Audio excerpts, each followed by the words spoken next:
बहुत समय पहले एक ऋषि थे वाजश्रवा। एक दिन उन्होंने यज्ञ किया जिसमें उन्होंने अपनी सारी वस्तुएं दान में दे दी। उनका छोटा बेटा नचिकेता सिर्फ 10 साल का सब ध्यान से देख रहा था। नचिकेता ने देखा कि पिता बूढ़ी और बेकार गायें दान में दे रहे हैं। उसका बालमन सोचने लगा, दान तो वही होता है जिसमें हम सबसे प्रिय वस्तु देते हैं, तो फिर ये अधूरा दान क्यों? उसने बार बार पूछा, पिताजी मुझे बताइए, मुझे आप किसे दान में देंगे?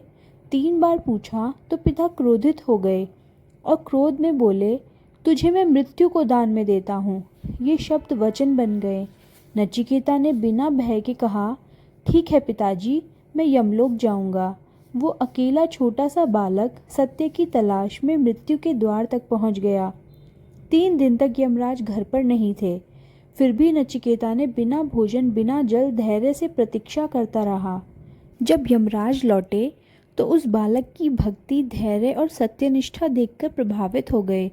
उन्होंने कहा, बालक, 3 रातें तुमने मेरा इंतज़ार किया, इसलिए मैं तुम्हें 3 वरदान दूंगा।